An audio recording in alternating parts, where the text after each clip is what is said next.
of the year, changing paradigms in a pandemic world. How do we regain trust? The World Forum for Ethics in Business is a public interest foundation registered in Belgium. The mandate of the forum includes all manner of pursuing and establishing the indispensable ethical foundations of business in a globalized world. Today, on the occasion of World Health Day, WFEB has invited leading experts like yourselves to put into perspective the current ethical and other implications and consequences of the pandemic on our health, our work, and our life. We at the Art of Living corporate programs are delighted to partner with WFEB. We look forward to hearing from you in this session titled Crisis, Opportunity, Keeping Up the Happiness Quotient in Corporate India. During the course of the session, feel free to tweet, like, and ask your questions on your YouTube chat channel. It's my pleasure and privilege to introduce to you your session moderator, Mr. Adesh Goyal. Adesh holds key leadership responsibilities at Tata Communications. These include being the Executive Vice President and Global Chief Human Resources Officer, the Chief Ethics Officer, Chairman of Tata Communications Payment Solutions, Director of Tata Communications Transformation Services. But what does not appear on your slide, and in addition, Adesh was recently featured for his prolific work in HR and was acknowledged and featured by Forbes India as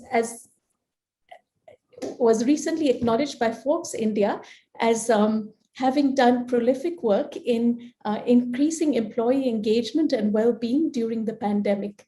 We also would like to share that Adesh has been on the board of several HR industry bodies, including SAP SuccessFactors, CHRO, Global Advisory Board. We're really delighted to have your expertise in moderating today, Adesh. A very warm welcome to you. Over to you, Adesh. Thank you.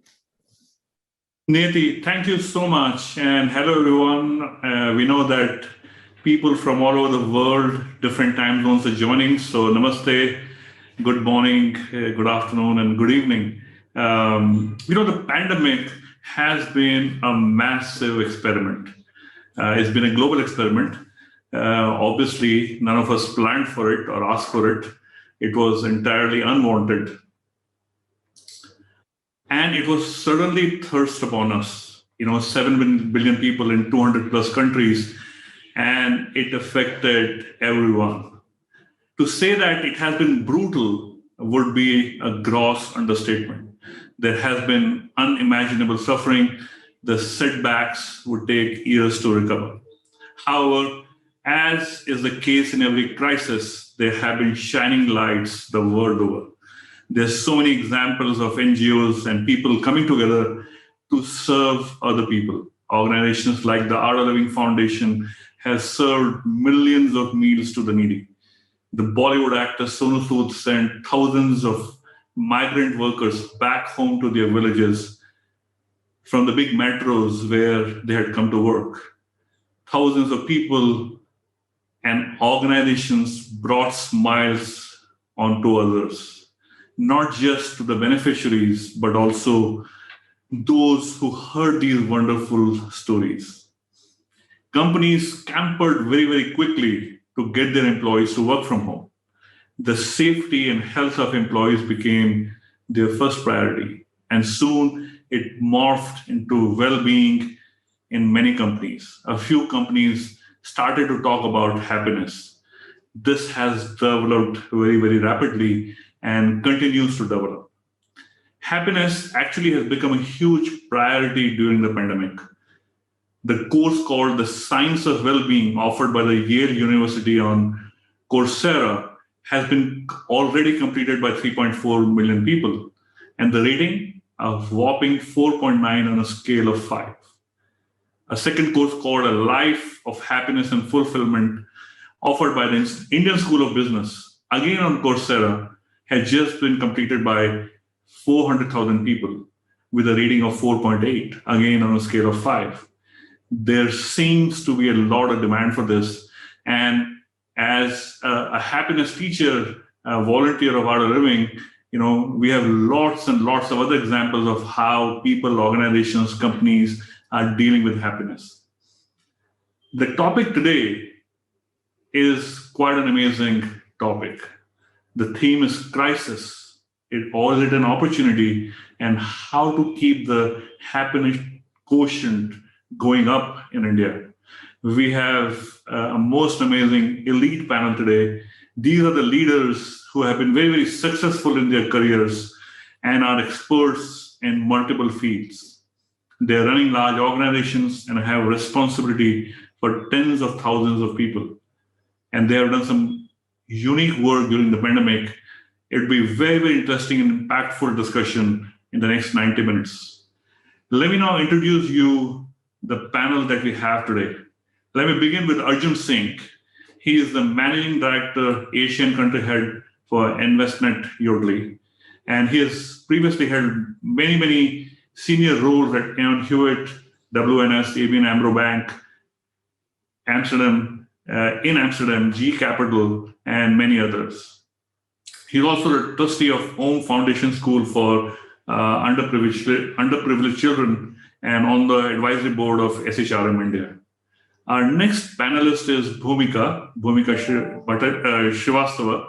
She's the head of employee experience at Airbnb India, and she has led human resource functions in Snapdeal, Tesco, Yahoo, Adobe, and Newgen. And her area of expertise are org design, org development, diversity, change management, etc. I'd like to come to Soumitra Bhattacharya next. He's the Managing Director and Regional President for Bosch Group in India. And he's the Chairman of Robert Bosch Engineering and Business Solutions. He's also the Chairman of Bosch Chassis Systems in India. And he's the Chair of CII, the National Committee on MNCs. And lastly, he's a member of the Special Investment Promotion Task Force constituted by the government of Karnataka. Last but not the least, Supriya Dhanda, who is the Vice President and Country Manager of Western Digital India and serves on the board of Western Digital India. She was awarded as the CEO of the Year for Diversity and Inclusion at the Global DEI Summit in 2020. She has served in companies like General Electric, Alcatel-Lucent, and SanDisk. She is a board member at several companies and in an advisory as well as an independent capacity. So as you can see from the brief summary of our eminent speakers, we are going to have a lot of impactful discussion today. In terms of the flow and format, each speaker will speak for 8 minutes. And then I'll ask each one of them a question. After this, we will take up the questions from all of you, the audience. Please watch out for the instructions on how to send your questions to the organizing team. And we are keenly looking forward to getting lots of questions because your questions will give a bigger life, a more meaningful life to this discussion and really challenge all of us as speakers. With this, the preamble is done, and I'd like to invite the first speaker, Soumitra Bhattacharya, and let's welcome him with an applause. Soumitra? Thank you, Adesh. Am I visible? Am I audible? Because this is Yes. what we do in COVID times. Absolutely. Thank you. So I think it's wonderful to be talking to you, unfortunately virtually, but I think we've got used to it. Can we have the first slide, please? I'd like to share with you a story, not just about myself, but more importantly about our organization and what we went through during COVID times.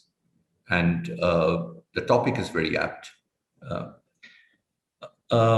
The first thing I'd like to tell you about is, can we go to, yes, please. The first thing I'd like to tell you about our company, our parent is in 150 countries. We are 136 years young.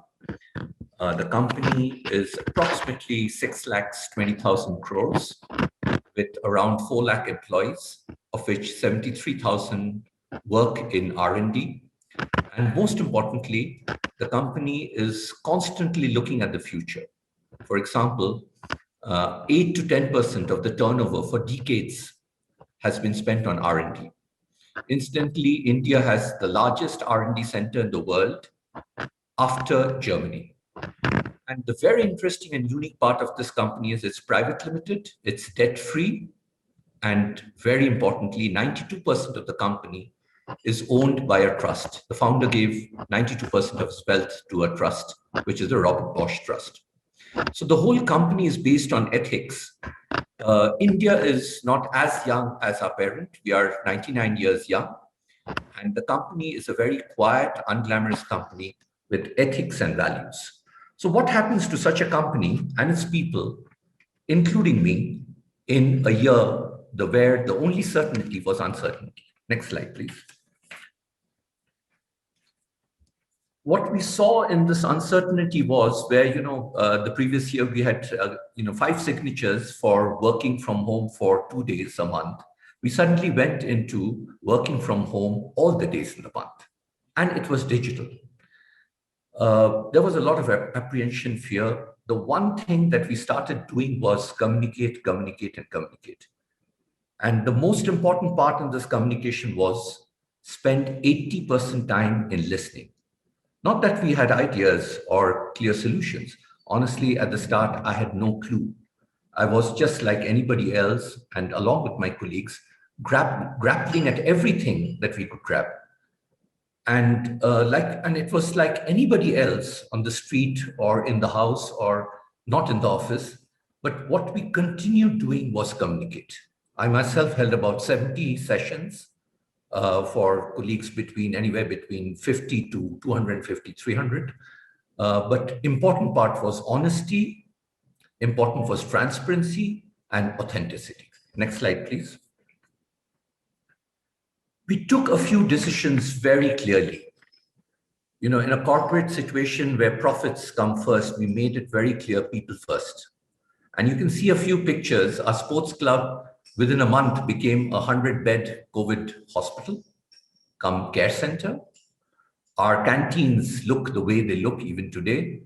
Buses were doubled and people were not asked to come unless there was a need. In fact, in the Bangalore plant outside Bangalore in Biddi, when we had a crisis on COVID many times and few hundred of our boshlers having it, we decided for 1 month to actually do a partial stroke, mainly fully shut down. It affected the industry.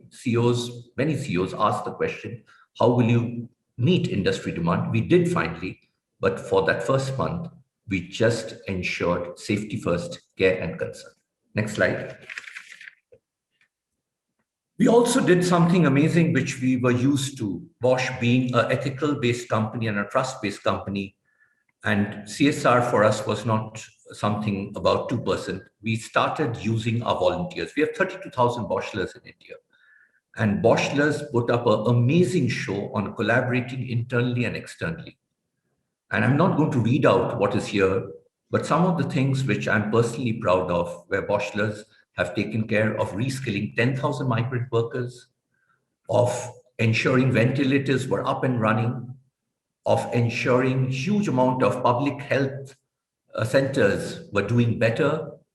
And one area, next slide, which I'm personally very, very proud about Boshlers, in 8 weeks, we did a Make in India mask line, one of the 5 Bosch lines, which produces 1 lakh masks. And we pledged that 3/4 of the masks produced would go to COVID government warriors free of cost. Till date, I'm happy to say, around 50 lakh masks and counting have gone out to COVID warriors in 8 states and 4 metro cities. And this is done in our electronics plant where we produce ECUs. And we also pledged 50 crores. And I'm happy to say most of it has gone to COVID and not in checks other than the PM Care. Next slide, please.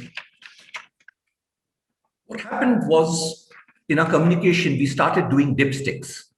We've never in our history of 99 years done 3 dipsticks for employees. In the 3 dipsticks, the first one, we had a 40% response rate, the second one, a 90%, the third one, a 96% whopping response rate. The interesting part was 2019 was a normal Bosch year or a normal industry year. In 2020, we improved our trust index by 10 percentage points And by the way, we also have been certified as a great place to work. The point is not about the certification. The point is about the journey and the trust. We have a whopping score of 82 on 100 that we are proud to work for Bosch and proud to be a Boschler. We had amazing communication, bottom up, top down, listening, doing course corrections where there was only one priority: people first, care, concern, profits next. Next slide, please. The picture that you see is a testimony to people first. We started in 2019, just started the Bosch Learning Campus, but in 2020, where cash was hard, where profits, in fact, we felt the first year we'll have a loss in our history, we continued building the Bosch Learning Campus. It's a center of excellence, innovation, and learning. It has 12 seminar rooms, 65 residential rooms.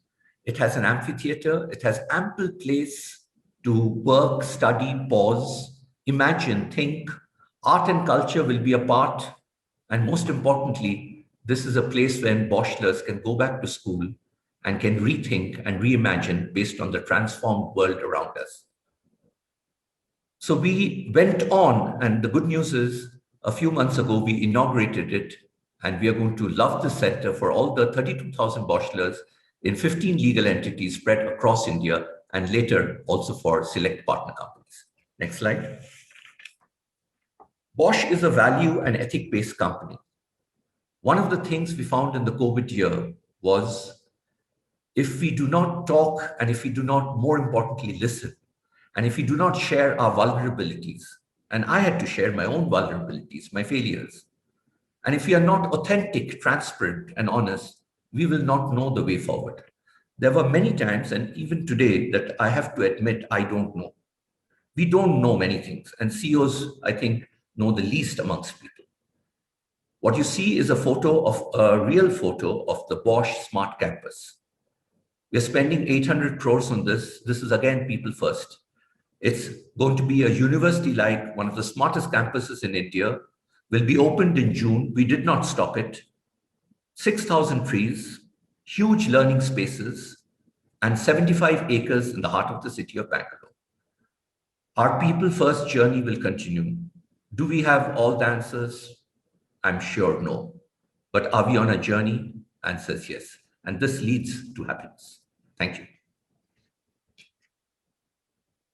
Thank you very much, Soumitra, for sharing those inspiring stories. And we all have a lot of, I would say, India masala spice to learn from. Supriya, I'd like to invite you next to share how happiness and employee well-being really came to life in your organization. Supriya? Thank you. Thanks, Adesh. A big round of applause for Soumitra. I was totally clued in and enjoyed listening to every bit that Soumitra is doing, the team is doing, and how Bosch is doing it. So I think that's a fascinating example. Talking about Western Digital, I lead Western Digital for India, which is a 3,000 people R&D site and growing. It's a worldwide HQ based in US organization. We are into storage solutions. What is important is during the COVID, what happened was there's a lot of, all of us saw a pause. There are businesses that got threatened, challenged. There are businesses that also thrived. And we've all seen those situations where a lot of digital infra businesses were seeing a spike and accelerated growth, much like others were dwindling, like the airport, the hotels. And we were looking at to say how that scenario is going to look very different. So I think in all of this, I'll be happy to share a few purposeful, very, very clearly led initiatives that we took. And as Soumitra said, we were vulnerable, we were humble, and we knew that it was okay to say that we don't have all the answers. So if I take a pause and take a step back, what did COVID do to us? For almost 12 months, we were in a situation when the problem was looming large. We knew there is this thing which is very serious, otherwise lockdowns in India will not happen. Lockdowns across the world will not happen. Our daily essentials as bread, eggs, jam, butter was something that we had to wait and prepare and plan for. That was not a situation we had ever seen, in case we are, of course, representing economically well affordable sections of the society. I think that is where we were. Everything came to a pause and we were wondering, now what is it that we are going to do? Digital infrastructure was something that came to our boon. So I would once again say, we have always said this, Adesh, from time to time, that IT is our backbone. They are great. Human resources are our champions. They look after the teams, legal, compliance, ethics. They keep us honest. Honestly, this was the time when I saw that authenticity in that meaning, in those statements. I think that came very clearly through, shining through. This was the backbone. Overnight, we transitioned and everything was digitally powered on. We were categorized as essential infrastructure. All of this while we moved, the cloud of uncertainty was not reducing in size. Our employees were facing across the world a situation to say, is my mortality near me? Am I going to lose some colleagues? Am I going to lose some family members? And none of us represent, cases which are medically perhaps terminally ill. We are all healthy people who were facing mortality. Now that, if we pause for a second, is a very scary situation.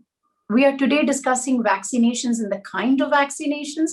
And I'm very hopeful that the ray of optimism and hope has come. But we've all been in those dark, deep corners where we didn't have answers. We were looking at industry forums, our employees were looking at us, and people like us who are heading countries were vulnerable, were put on the spot. And here is what we did. What we did was we said, organization structures are stable. They help us get through situations. Well, this is a time when you need an overarching structure. You need a crisis management team, which is empowered, which can day-to-day look at the policies, the government initiatives, the concerns of the safety, and perhaps, take decisions which are real time. So I constituted CMT, and that met daily. Daily an hour was dedicated because the situation was volatile. We had lots of new information. We had to decode, learn, unlearn, be agile, and quickly decide. The other part is, which is today's mantra, is go slow to go fast. We were on a pause. We were all reflecting to say, what do we do?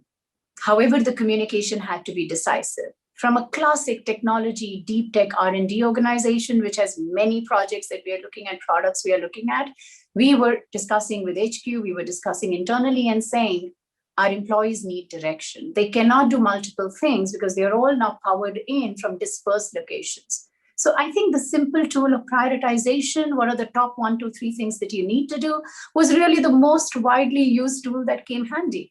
And therefore we sat down and we prioritized, these are the 3 things we want you to do. Clearly, the message was employees first, you first. We've always said that human resources is centric. We value them. I think this was the time when the rubber hit the road and we were truly living the value. If I am alive, I can, of course, contribute to my organization tomorrow. If I'm healthy, I can contribute. So I think survival, safety were our prime concerns. And what is very important is you've got to model these behaviors day in, day out. So the leadership team, which comprises of India of 32 different engineering disciplines, sales, marketing, HR, other functions, we all met once or twice a week and we said, each one of us need to talk the same language. Employees are very smart and they ought to be. I love the next generations are much smarter and they ought to be. They cannot see through the cracks. So I think we came back to basics. Well, this is what we mean. You first. If your job can be done from home, we don't want you in office. We were very clear in our communication. There was no ambiguity because the world in itself, I think, was a lot more ambiguous than we would have liked it to be. So I think that worked very well. I'll now touch upon 1 or 2 areas as to what really is happiness. How does it connect? We all talk about trust. Trust is key. So I think organizations, when it's not raining, when they invest tons of time, significant time, effort is invested in making sure the fabric of the company is the healthy, it's the healthy part of, it's the how we are going to do work. It is about values. It's also about integrity. It's walk the talk. Western Digital has been proudly named one of the most ethical companies by Ethisphere. We take that pride seriously. We also know we have a lot to learn. We work with our employees, listening to them. So I think our trust over a period of time was a very, very strong pillar that actually got tested.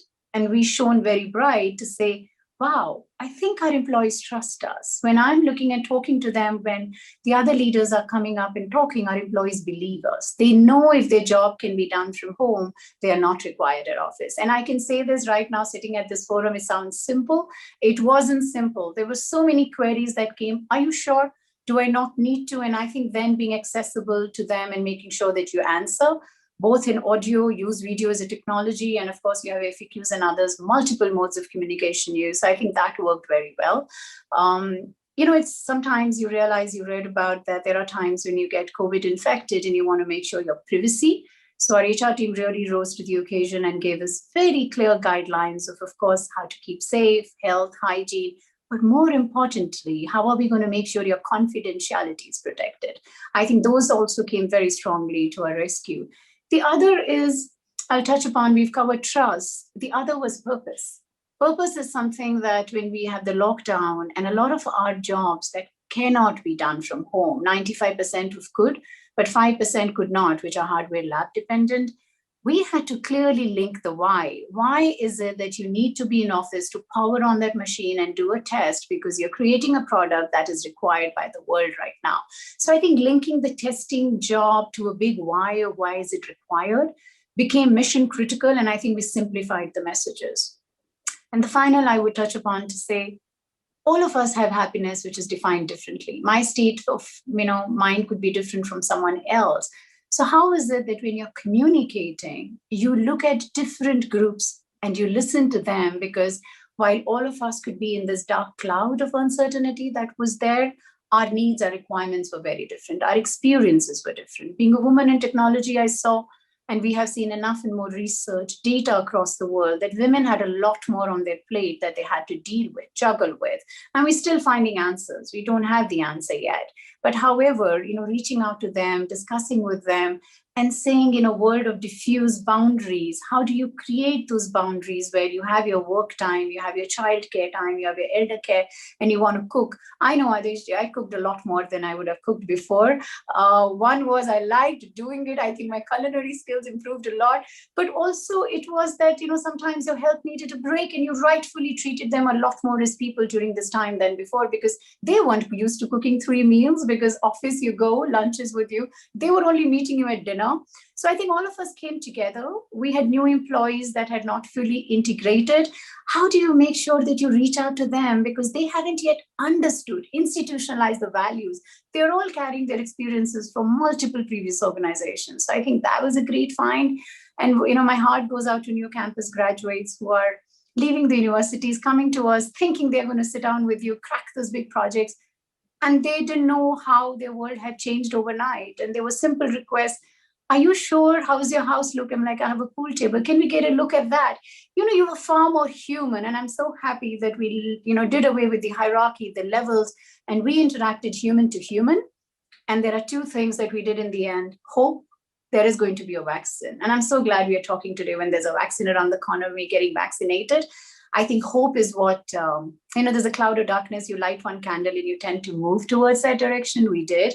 And a lot of gratitude because what we had, others didn't have, and therefore a lot of give back to community service, working with Akshay Patra on boxes, giving laptops and others to communities that needed infrastructure to be able to, teach education because of the underprivileged that they don't have access. So I think a lot of those things were more for us signs of coming back to normal.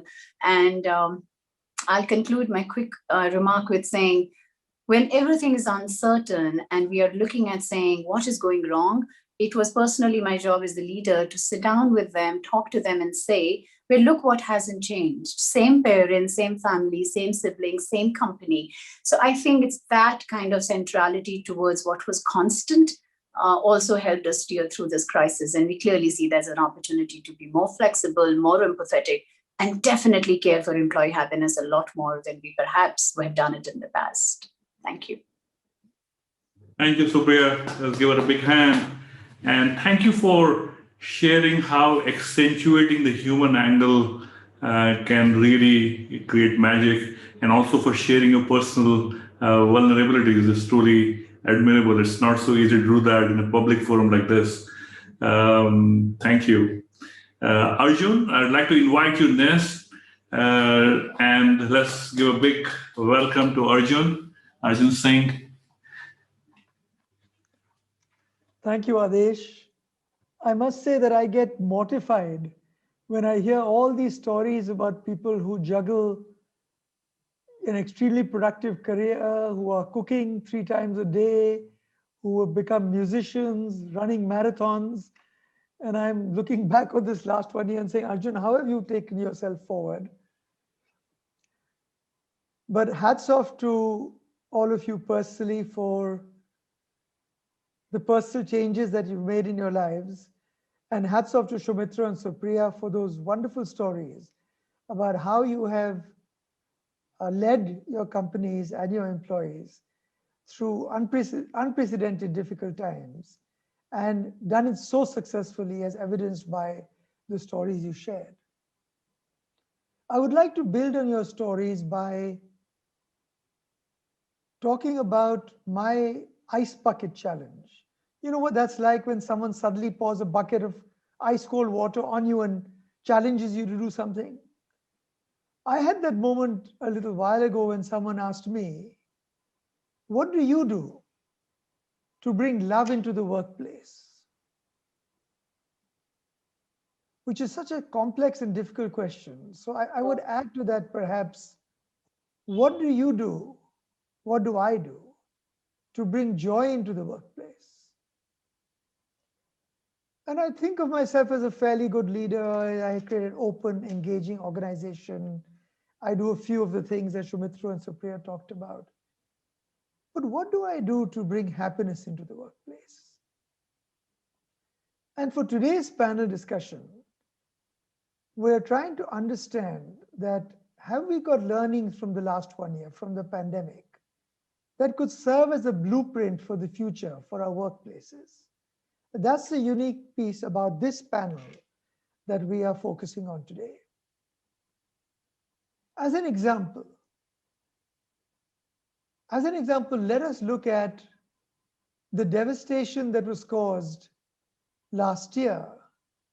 But during that, our point is not to focus on the devastation, but to focus on, did we see a blueprint for Mother Nature, for our planet?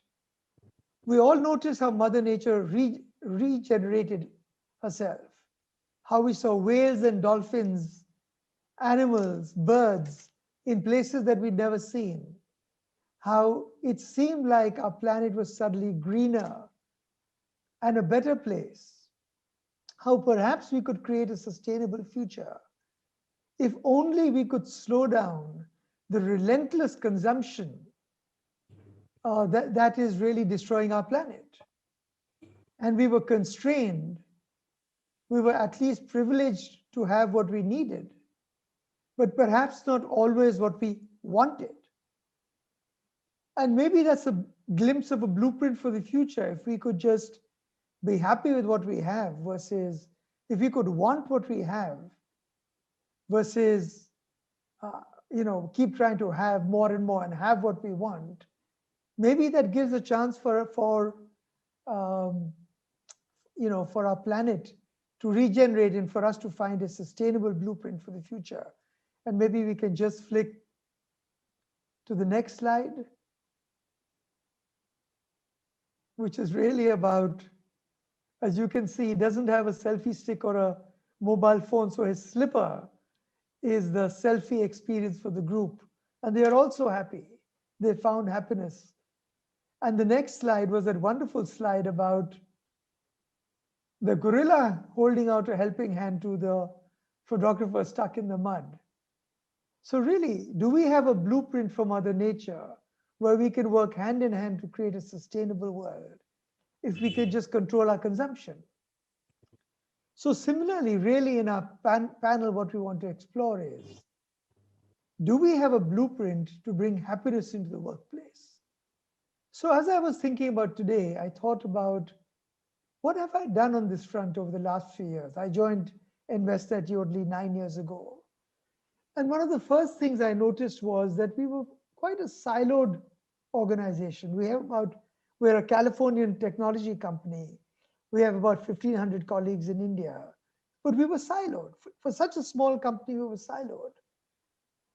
So I really, on day one, I started an appreciation day where we send notes of appreciation in a standard format to each other. And we attached a blue balloon to people's desks. I didn't know how it would work out. And I just come into the job. I needed to be successful. But to my delight, we ran out of balloons. By the end of the day, the floor was a sea of blue balloons. And we could see who were the people being appreciated. And we also saw who were the people who were appreciating others. And it started changing the culture and brought happiness and pride into our workplace as we recognize each other for the way we help each other, for the great things that we do. So maybe let's flick to the next slide. Next slide, please. Yeah. On the right, we can see the floor is awash with the blue balloons. And the children from this orphanage that we support are dancing on the table, celebrating their appreciation day with us. But on a reflective note, should I do this? Should I take on the responsibility of bringing happiness into the workplace? Will it let down my shareholders? Will I be seen as weak as a sucker? Will my boss not like it? The office is about productivity and performance management, not about happiness. So that's the first set of questions that I was grappling with. And the second question, which is also very fundamental, is how could I do it even if I thought that we should? We've heard with Shaumitra's and Supriya's wonderful stories how we dealt with many of the hierarchical needs, the needs represented in Maslow's model, which dealt with safety, with security, with income, with food, with air, with shelter. But that model is not on its own enough to talk about happiness, which is maybe higher up Maslow's chain with terms of respect and self-actualization. I looked at the seminal Gallup model, not the recent model on happiness, but the old model about where they ran a study over 8 years on successful workplaces, and they asked 12 questions. And those 12 questions focused on, do I know what I'm expected to do? Am I equipped to do that? Do I get feedback and encouragement and appreciation? Am I challenged and stretched? Do I have a best friend at work? Do I believe in, as Supriya said, the purpose and mission of my company? Do my colleagues do quality work? So that was a great model which talked about the key drivers of us as employees in the workplace. And I think many of those are fundamental for us to create fulfilling careers. Is someone driving my growth and fulfillment? But is that enough? What more should I be doing to drive happiness on top of these models? So another thing that we did was, we did right at the beginning, next slide please, a career fest, where each team had to compete and put up stalls to talk about what they do in some creative way. This slide I picked is actually from the HR team, where they said, we are makers of pizzas, where we get all kinds of ingredients in a company, but we turn out incredible pizzas of success, very tasty, beloved by everyone. And that's our role, to take disparate ingredients and disparate employees and create successful pizzas. And the stated purpose of this day was that we could provide eternal career paths to people as each group showcased what they do. But the hidden purpose was, it brought pride back into our company and it brought respect back into our company. As we started saying, hey, I am so proud of what my team and I do. And we also said, hey, I respect what this other team does. I didn't realize, I thought it was only us who was doing great work. I now respect what each team does. So I thought these were great starts to building pride, satisfaction, happiness. And then, of course, we had a 100 engagement programs. But with that, let me flip to, so what happened when the pandemic hit us? What were the real lessons? And did that provide a blueprint for the future? Next slide, please. So, of course, in the early days, we flew all employees back. We focused on safety, health, and infrastructure. And even way before the lockdown, we went 100% work from home so that we kept people safe and we made them productive. And then what we noticed was, as our colleagues in California and around the world empowered us more and more, that leadership blossomed everywhere. And people all around the company took leadership because there was no blueprint. We'd never dealt with something like this before. So how were we going to be engaged, successful, productive, and happy? And obviously, like Soumitra and Supriya said, communication and engagement greatly increased. The fun element greatly increased because we all had events all the time digitally. And we got about 7 times the amount of participation because everybody could participate, including families. But what were the blueprint lessons? I would say the lessons were we naturally became non-hierarchical, as my colleagues on the panel pointed out. And that was a very powerful weapon to unleash engagement and happiness. Just next slide, please. We gave empowerment and we allowed people to be creative. We encouraged and needed people and leaders to be creative. And by leaders, I don't just mean the few of us who sit in our air-conditioned cabins. I mean leaders around the company who took on the mantle themselves of leadership.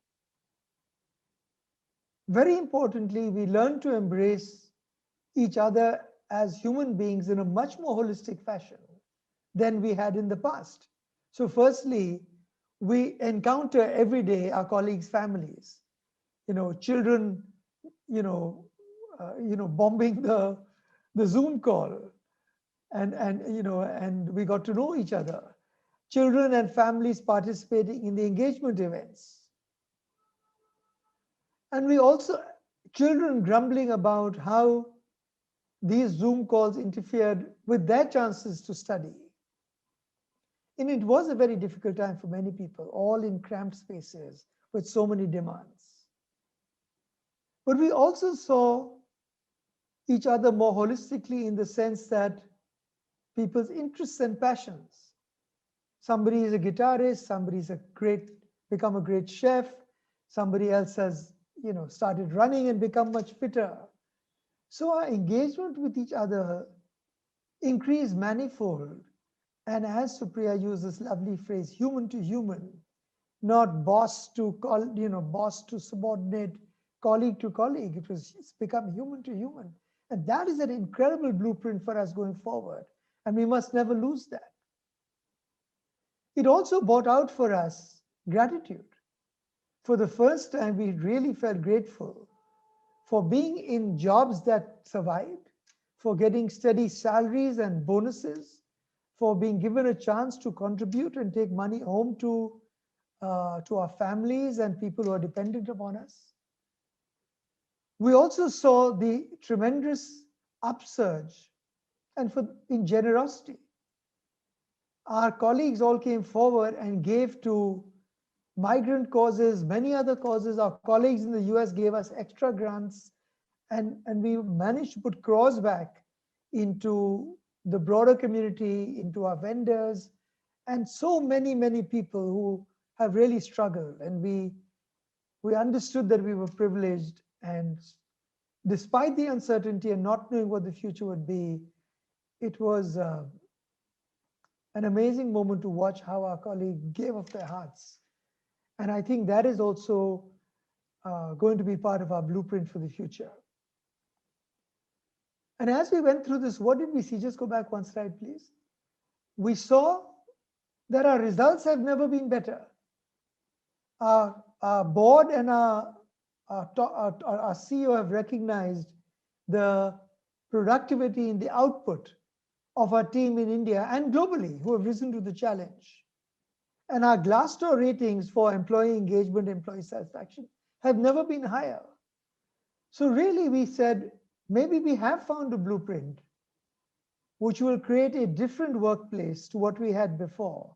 And that can be at least one good outcome from this pandemic. So I will take a pledge that I will do the following: to bring happiness into the workplace, to bring joy. We will create a culture of gratitude, of generosity, of contribution, because that is the core of any company. But we will help each other win-win and be the best that we can be in contributing to what our company needs us to be. We will have a strong culture of appreciation, and we will keep building our values, our non-hierarchical, sharing credit, boundaryless, diverse, inclusive values. They have shown their power during this difficult time. We all saw it. And they will remain center stage as we go forward. So maybe we can have a blueprint. And maybe I have found an answer as to what I can do personally to bring happiness into the workplace. Thank you.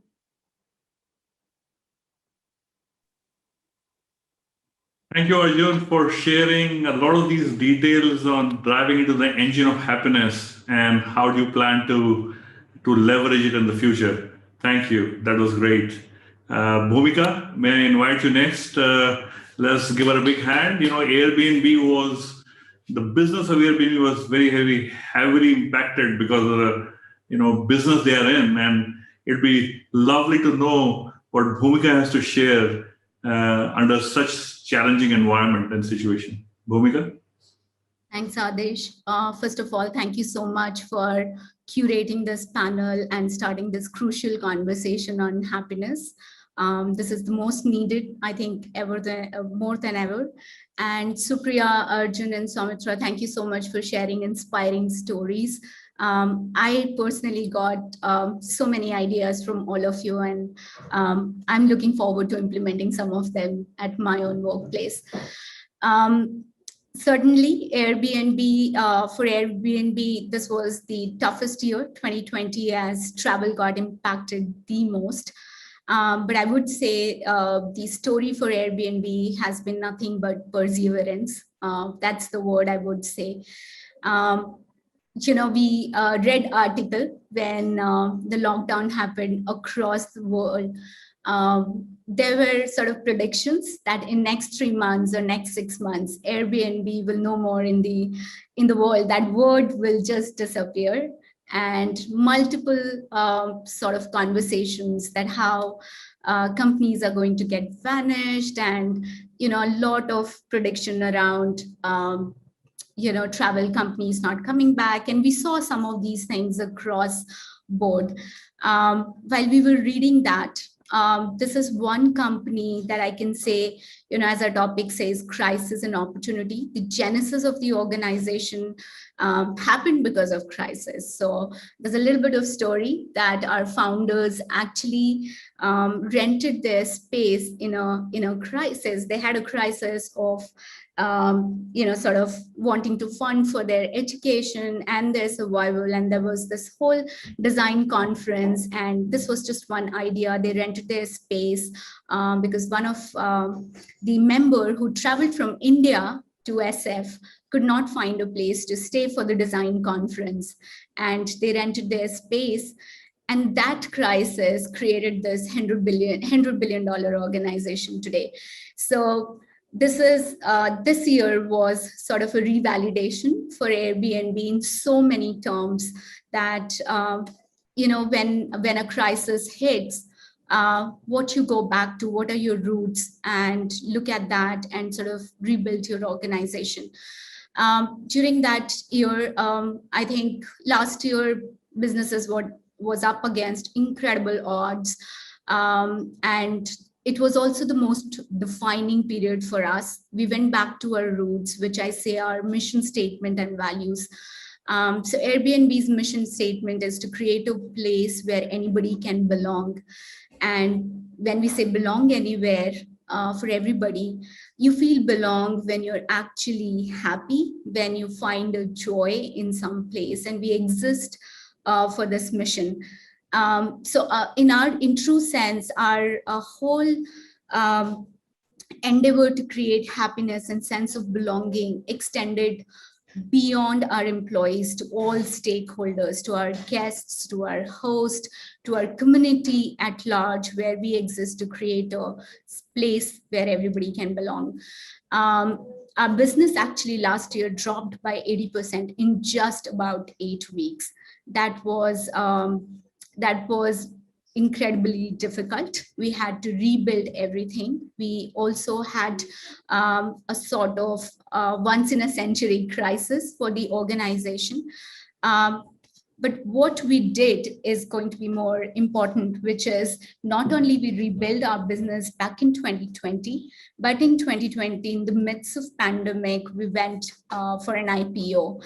And that actually is a true story of, I would say, compassion, resilience, and empathy. And these are 3 tenets on which we work with all our stakeholders. And that truly sort of sets us to be a pioneer in this sense. We focused on what was focused on the power of our core values. As I said, our mission. And creativity at the center of everything. We cared for each other, we cared for our stakeholders, our guest community, our host community. We went outside of our ways to sort of build connections. And if you see Airbnb exist, there are 2 words that can define Airbnb: creating experiences and creating connections. And if you start replicating that within the workplace, joy and happiness follows. As long as there are moments where we are creating experiences for our people and sort of connections. And we went back, it's everybody rightly says that at the time of crisis, your culture actually gets tested, and it is for the world to see you, to see your values and to see your mission statement in a crisis situation. And that's what actually helped Airbnb to rebuild. What we did, so for our employees, we had a difficult situation to sort of let go of a certain segment of our employees. But that's where empathy did drive our decisions. The way the whole management was done in terms of sending off our employees, where we decided to sort of focus on simple things. We decided to simplify our objectives, to have one mission organization-wide. We had to unfortunately let go of our employees, but that's in that testing time, empathy and connection really helped. We went out of our way, so sort of created employee database. We reached out to organizations, we sent referral letters, we could almost place 90% of our employees. We created employee fund, we funded our employees, our ex-employees, till the time they got an opportunity somewhere else. And that's what, while your business is probably bleeding and you're trying to get back on your feet, but not losing your core value of, being a great host and championing your mission, actually helped creating those experiences. Today, when we are actually, in about 9 months, we got our business back, almost 90%, revenue up. Our 75% employees have joined us back. And that's a sort of, I would say, a testament of the values and culture that we have at Airbnb. So for our employees, that empathy worked, the connection worked. For our host community, we did a lot of one-on-one sessions with our host community, tried understanding their challenges, their situations. You can imagine we have 7 million listing on our platform, and 7 million, almost 90% of people's revenue or their livelihood is based on Airbnb. And that was a big concern for us when there was a lockdown and people could not travel. It still is the situation for most part of it. We did reach out to our host and guest community as they were dependent on us, and we almost from our invest money, we sort of donated all of that money to our host community. Our employees came forward. We have a very unique concept of employee travel credits, and all our employees donated all their credits to our host community. And that supported our host community. Again, connection, empathy, and sort of long-term relationship. And that has, I would say, made Airbnb what it is known for. We also had our hosts actually opened their homes for frontline workers throughout the pandemic 2020. We sort of supported all our hosts, our frontline communities. For community at large, we've seen a lot of racism situation as well across world. Last year in 2020, a lot of our community members were struggling and are still struggling with discrimination and a lot of racism situation. Talking about ethics and how a platform supports anti-discrimination through our business is that we removed those hosts who were part of the hate group. And we did a massive exercise to sort of ensuring that all the hosts who are on our community are sort of, they believe in our mission statement in terms of creating a place where everybody can belong. So that also has helped us during the pandemic. And the last thing that I would say, in terms of our guest community, a lot of refunds that we did to our guest community, we handheld them. We sort of supported them during the their reservations. So that's an outreach that we made.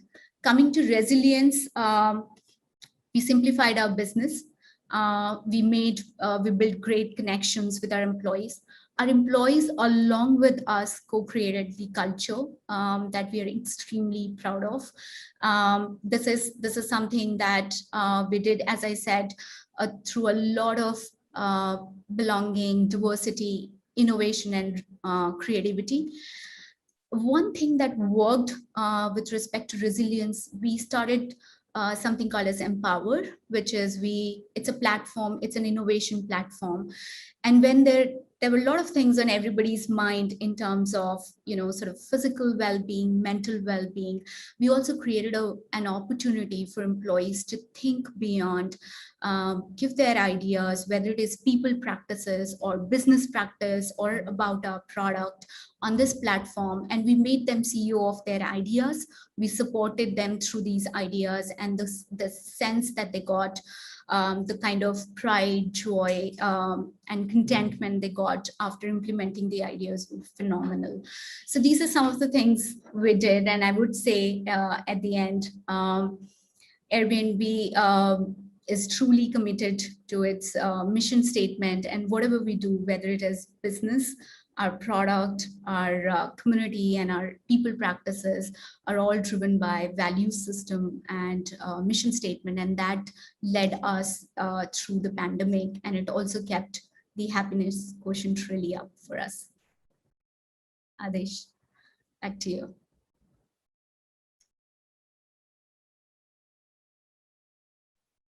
Adesh, I think you're on mute. Thank you, Bhumika. Thank you for sharing, the stories of how you and your team dealt with adversity so compassionately and so effectively, and got those the seeds germinating again. Thank you for sharing that. So, dear audience, thank you for your attention, and we are getting some questions, and I'd like to urge you to send more. And while you're sending your questions, there are a few thoughts that I'd like to share with you. So, I've been a student of happiness for the last about 20 years. I've been a practitioner. I've also been a teacher. And as I've been thinking about this topic, for the last few years, there are four aspects of from the point of view of employees that we can think about. The first one is health and safety. Very, very important. It does not lead to something great, but if not done right, it can do a lot of damage. And there are laws around that. And depending on what trade, sector, country, jurisdiction you are in, if you are simply able to comply to those laws and practices, and you create the right culture, then you'll be able to create the right health and safety related environment and deliverables in the company. And this is quite well established in majority of the industries. I think the second aspect is employee engagement. This is a relatively new topic, perhaps about 30 years old, and the science and the art behind this has been evolving. Quite well established right now, but it still remains somewhat of a mystery in addition to the scientific part to it, right? The ultimate goal is, based on the community of employees that you have, how do you create sustained meaning, value, and experience for them? And this is not a static thing. The employee population is continuously changing. Their needs are changing. Your environment is changing. The business of the company is changing. So how do you learn to row the boat in this flowing river with a lot of currents and waves? Now, when it comes to employee engagement, I'd like to bring the parable of the tech industry into it, the core and the edge. The sharper and stronger you can make the core, that will continue to produce results for a longer period of time. Engagement is not something that you do and you get the results the next day. You can create a transaction that will create a moment of output, but it will not be long lasting. So the long lasting employee engagement comes from a strong core, strong foundation. And then you have to keep sharpening your edge. Once you get the foundation to be strong, the core to be strong, how do you, the results and the output and the outcomes are then dependent on sharpening the edge, right? All the speakers have talked about it. At Tata Communications, we have 12,000 employees in 40 plus countries. And for the last few years, we have been lucky to be rated as best employer, great place to work for women in multiple countries for multiple years. So we have a great set of leaders and managers and employees who are making this happen. The third aspect is well-being. And well-being is not something that I had personally thought about before the pandemic. The pandemic really sharpened it.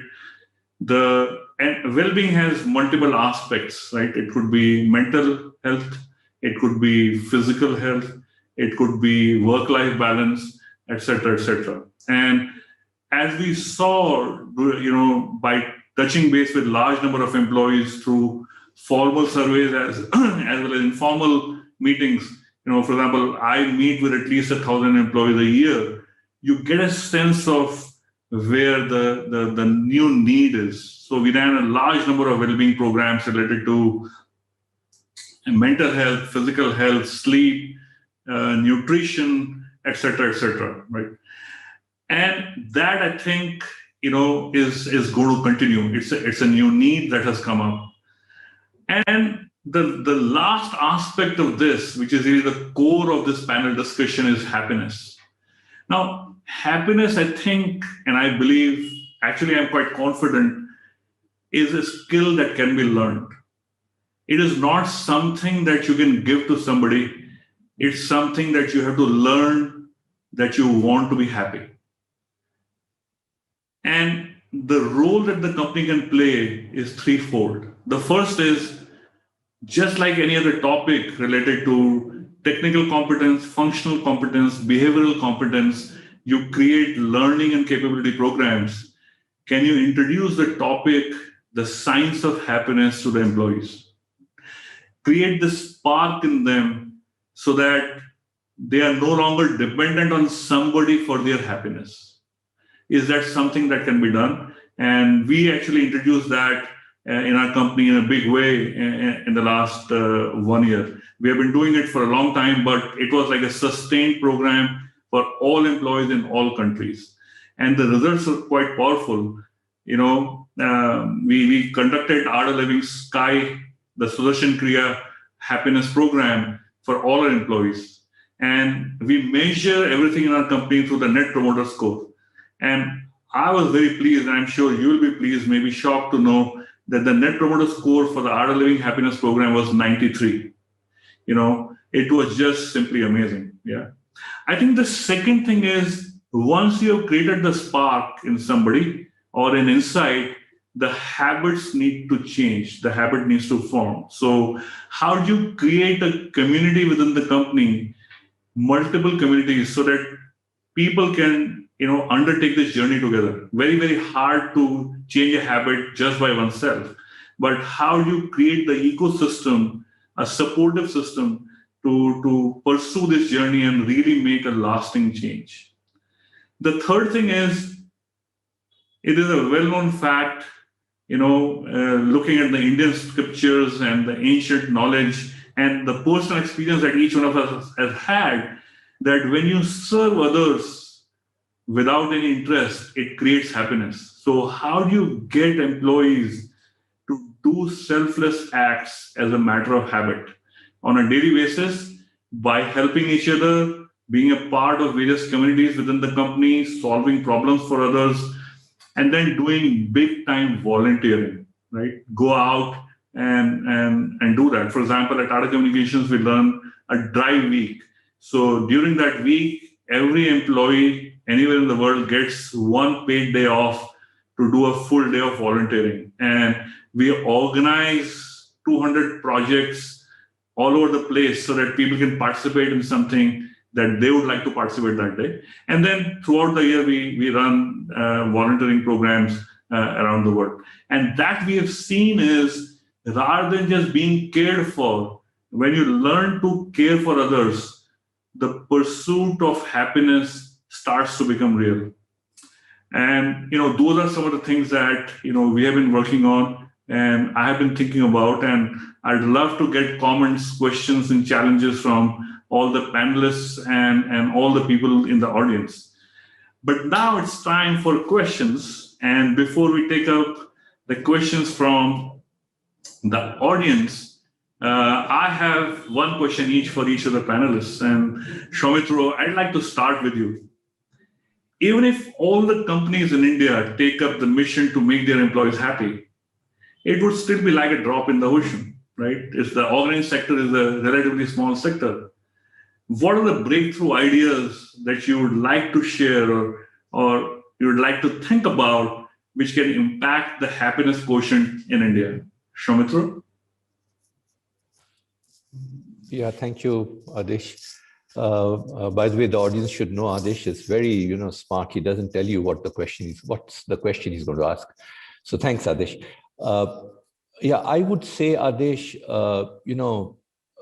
the best thing in my view is to keep it simple and authentic. And, I liked your phrase because it's something that I've always believed in, an agenda without an agenda. And then it has to be really an agenda without an agenda. Corporate life, you can play many games, yeah? And the games are amazing. So the agenda without an agenda, which many times baffles people, and that can bring about. So for me, I would sum it to say, one cannot extract work life from personal life. And what we do in our personal lives, both to seek, retain, and again, fall back perhaps in the trap of unhappiness, are lessons learned around what we have in the corporate world. So I would say authenticity, simplicity, agenda without agenda, and a very strong interlinkage of practicing what we do for our near and dear ones, yeah, where we have no agendas, also in the workplace. Great. Thank you very much, Soumitra. So you're talking about a cultural change, which is authentic, which is inclusive, which is integrating different aspects of life rather than trying to live each one of them individually. Thank you. Thank you for sharing that. Arjun, I'd like to come to you next. Do you think an organization should take responsibility for the happiness of their employees? What are the pros and cons? That is a very profound question, Adesh. I think that organizations are set up to provide returns to shareholders of some nature or the other. And you can broaden who you want to serve and who your stakeholders are. But you can't pursue a mission that is misaligned with the main objective of giving returns to shareholders. And I think that many of us as leaders have unconscious biases that pursuing happiness in the workplace is contradictory to our main agenda. There is no data that shows that. So clearly it is part of a bias and maybe sometimes superficial conversations around, no, if you're driving happiness, you won't performance manage people. That's a myth. You'll still performance management because you have to find a win-win where employees will only be happy if they are productive.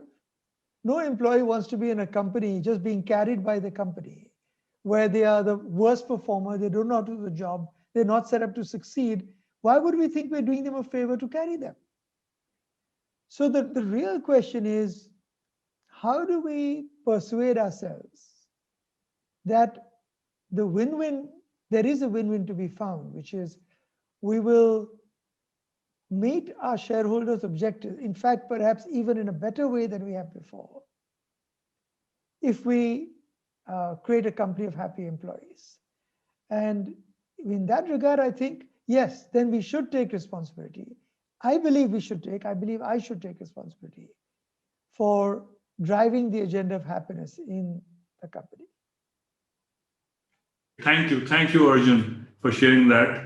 Supriya, in the recently published World Happiness Report 2021, India was ranked 139 out of 149 countries. Do you really agree with this? And if you were to look at only the segment of employees that work for so many companies in India, do you think the ranking would be different? And how could there be a common mechanism to measure happiness in companies? If the question to Arjun was compounding one, I wonder what I would call my question. But thanks, Adesh, for asking that. And I believe UN World Happiness Report stakeholders, I hope they're tuned in because you just got yourself a board member here. So please listen very carefully and intently what I'm going to say. Love the question.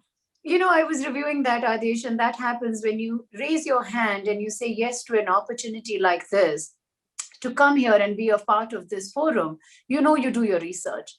139 out of the 149, 150 countries is a very dismal score. Does it make me happy? No, it in fact contributes to my unhappiness score. But let's look down like any problem solver, like an engineer. We say, let's break down the problems. If you look at the factors that look at it, it's actually very sharp 6 variables they're looking at. They're looking at income, healthy life expectancy, social support, and you spoke beautifully about how we need to come forward and do a lot more on social support. There is freedom. And Arjun spoke about, we're all biased. We all carry biases. I as a woman or I as a human sometimes don't experience the liberal lifestyle, the choices I make. I feel like we are always compounding them by justifying those. So I think there's work to be done on freedom for sure. If you look at trust, I think that is one singular variable. If we single out, my sense as corporate is really a shining example of how we've all come together and done lot better than perhaps we did in the past. They say families that eat together stay together. I think as corporate, we have stuck together. We are very nimble, flexible, agile to new models. And there is research, Arjun, that also says that, if people have trust in your companies, you're going to be 74%, you'll experience less stress and 106% more energy at work. Well, that productivity is right there for us to see. So I think when we look at all of this and coupled with the fact that You started your journey, Adesh, 20 years back. Some of us are just kind of, still knocking on the door, and the door hasn't opened yet on generosity. We do things which are interspersed once in a while. We do that. We do care about the communities we work in. You don't plant a tree today, you cannot expect to live under the shade and bear and eat the fruits tomorrow. So I think all of us are waking up to the fact. So I would say, I don't have a choice but not to agree with 139 out of 149, but I would say this with a pinch of salt and probably a bucket of salt, that maybe these variables need to be a lot more inclusive, looking at where the countries are, where their population is. We are struggling with basic food, shelter, safety. I think happiness is still a far cry. But for some of us who are in corporate, have resources to our disposal, I think we need to start making our efforts ASAP. So I can say this, it's a decade-old concept, but I commit to this on this forum, which is recorded, which is publicized world over. Arjun is already committed. Soumitra is in. You are our guru and mentor. We look forward to you. I commit to going back and saying happiness is something I'm going to discuss with my India team and HR team and say, can we learn from Adesh what is happening at Tata's? Can we set up calls and then go back and dip that in the ink of our own system, our own values, and see how the journey can start a lot more intentional than perhaps we've done it in the past, would be my, pride moment, or say that my humble, ask of myself and others. Let's do this. Let's do this and start making a difference. I would like to be in the top 10, Adesh. I'm competitive by nature. I would see us in top 10. Great. Thank you for sharing that. And making commitments like this in a public forum is really amazing. A lot of courage and conviction required for that. So thank you everyone for doing that. So Bhumika, you're like everything is tech company today, right? And Airbnb is driven by tech. So let me give you a curveball, like a bouncer. How do you think technology could be leveraged for increasing the effectiveness of happiness-related programs in a company? Thanks, Adesh. Thanks for that curveball. Definitely, technology is right in, at the center and front of what we are doing today, especially in a virtual world. There's no way that we cannot be dependent on technology for anything, including happiness. And whether we call it happiness or wellness, because wellness is such a critical part of being someone happy, at least as far as you talk about physical, mental, and social well-being. I would also include financial well-being. So as long as that's there, it definitely aids to happiness. And it's such a rapidly evolving and topic, and becoming an integral part of how employers are ensuring even productivity at the end of the day, right? So of course, technology is going to play a big role if we already have not moved in that direction. And some of the ways that we can do, sort of take help of technology is specifically in a virtual world. And we all know that we're not going to go back to usual ways of working. World has changed in so many ways. The first one really on top of my mind is, how do we encourage collaborative working? That is very, very important. There are so many tools that's available today. And, Supriya also talked about 5% of that population asking right questions. Why is it needed for them to be in office? Are there ways that we can make 100% population work from office? Today at Airbnb, nobody goes to office from last 1 year, while it has its own, other emotional nuances. But people do want to go to, at the end of the day, we are social beings, so we would love to meet with each other. But as safety and security really is paramount, we want to make sure that everyone is safe. We have been operational 100% capacity in a virtual world. So I would rate that as top. The second one, there are a lot of ways. Engagement, we all have spoken a lot about it. Engagement, connection, and experiences. A lot of it will be done through technology, can be done through technology. There are a lot of gamification these days. Everything can be gamified to enhance the connection with employees, especially in a virtual world, whether it is some engagement goals, even talking about prioritization, measuring productivity, enhancing goals, setting milestones, incentivizing our people, even also about doing our engagement surveys. And gone are the days, Adesh, where we used to be dependent on once in a year traditional engagement surveys. It's just the experience of employees on any given day, and it's anytime sentiment check. That's what is going to be very, very important if we are already not doing that. And it all is supported by technology. And the last one that I would say is, in fact, two more. One is people and analytics. That drives the whole lot of business strategy, deciding the right direction for business to move in, to simplify our business priorities as well, given in a situation whether we are in pandemic or post-pandemic, how our business is doing. So a lot of people analytics, data-driven pointers are going to help us in the right direction. And social engagement would be the last, I would say, not least, especially in a virtual world. So corporates are trying to figure out ways to leverage social platforms to connect our employees to be able to share what matters most for them. And that's where I think technology is handy, where we can use social media to create, to talk about, the social life, or life which is outside of work, especially in a current scenario where professional and personal life, sort of is, that line has completely being blurred. So sort of making it a right place, and also rewarding people, sort of publicly announcing, creating wellness programs for them, creates a sense of belonging and connection and trust with the organization. Thank you, Bhumika, for that very detailed explanation and various ideas through which technology could be leveraged. So we have received many, many questions from the audience, and I'm looking at my phone to read them. Some questions are anonymous. We don't know the name, but we have a question from Ronak Agarwal. We have another question from Arpita, and many, many more.